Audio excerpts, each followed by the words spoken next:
కర్తూర్ రంగనాథ స్వామి గుడి. కర్నూలు నుంచి వెళ్తే నందికోటుకూరు దాటాక రైట్ సైడ్ ఆర్చ్ కనిపిస్తుంది. ఆ ఆర్చ్ లోపలికి అలానే స్ట్రైట్గా వెళ్తుంటే 10 నిమిషాలకు ఈ గుడి వస్తుంది. ఇక్కడ ప్రతి ఇయర్ చైత్ర పౌర్ణమికి తిరునాళ్ళ జరుగుతుంది. ఇది చాలా ఓల్డ్ టెంపుల్. దీని స్టోరీ ఏంటంటే 100 years బ్యాక్ ఇదొక ఇల్లు. ఇంట్లో అత్తకి కోడలంటే అస్సలు ఇష్టం ఉండేది కాదు.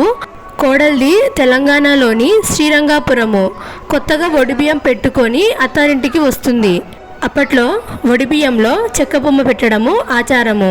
అత్త ఆ బొమ్మని కోపంగా దూరంగా విసిరివేస్తుంది. ఆ బొమ్మ వెళ్ళి గాడిపాడులో పడుతుంది. గాడిపాడు అంటే ఎద్దులకు ఆవులకు గడ్డి పెట్టే ప్లేస్. చెక్క బొమ్మ శ్రీరంగనాథుడిగా మారుతుంది.